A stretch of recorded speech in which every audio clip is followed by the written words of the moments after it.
So he has to play down there. But don't forget my man Ron Paul here.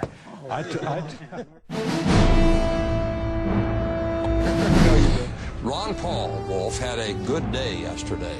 A very good day. The Republican presidential hopeful raised $4.38 million online in 24 hours. That means he's raised more money in a single day than any other Republican candidate in the race. It also means the Texas congressman ranks now only behind the Democratic heavyweight fundraisers Hillary and Barack, as in Clinton and Obama, when it comes to money raised in one day. And it's believed to be one of the biggest internet fundraising efforts by any candidate ever.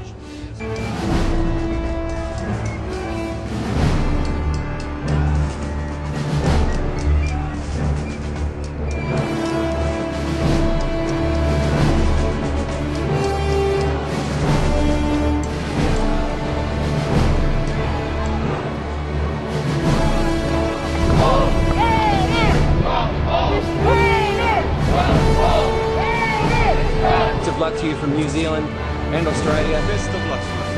We love you, mate. Keep going, and you're gonna win. Montreal for Ron Paul. Yay! Liberty!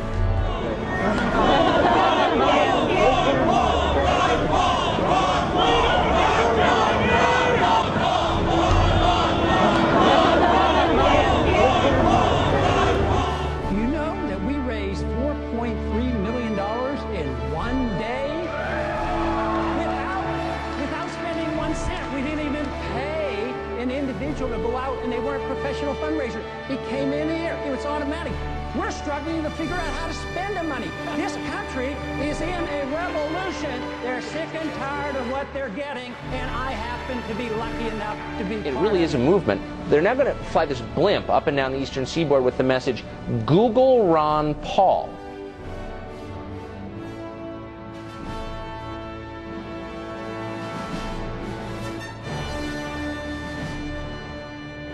Congressman Paul, I believe you are the only man on the stage who opposes the war in Iraq.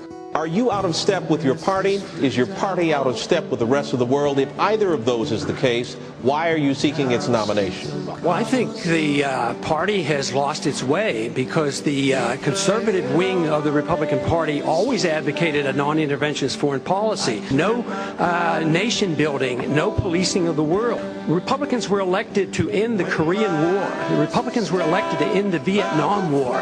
There's a strong tradition of being anti-war in the Republican Party. It is the constitutional position. It is the advice of the founders to follow a non-interventionist foreign policy. Stay out of entangling alliances. Be friends with countries. Negotiate and talk with them and trade with them. Our foreign policy has what the CIA calls blowback. It has unintended consequences. You can go back to 1953 when we put the Shah into power, or us supporting Osama bin Laden and radicalizing the Islamics to go after the Soviets, and that comes back as blowback. Peace is a powerful message, especially after the war has been going on and the people wake up and realize how many people die and how much it costs.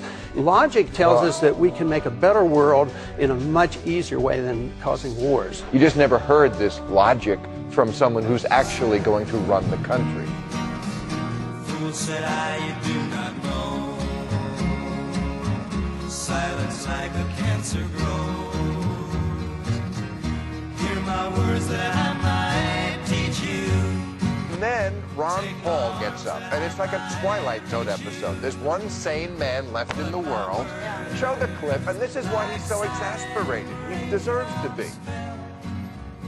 This idea of going and talking to attorneys totally baffles me. Why don't we just open up the Constitution and read it? You're not allowed to go to war without a declaration of war. Every time we mention this guy's name, it's phenomenal the amount of email we get. I mean, you guys just light it up, and no other candidate gets that kind of response. Granted, he's got a lot of following on the internet, but it's still big numbers. Hassan in San Francisco, Ron Paul's not going to be elected simply because his policies won't make billions for the corporations who rule this country. Matthew in New Hampshire writes, unless Gore is drafted, this Democrat may just vote for Ron Paul. He has all the right answers and seems to be devoid of the manure that so fills his fellow candidates. Think about that sentence for a minute. Ron Paul says to a lot of people eager to hear this message, you can be anti-war and be a conservative. In fact, he says, if you're a real small government conservative, you have to be anti-war. His message is resonating, including, interestingly enough, from soldiers. According to one study, Congressman Paul received more campaign cash from members of the military than did any other Republican presidential candidate.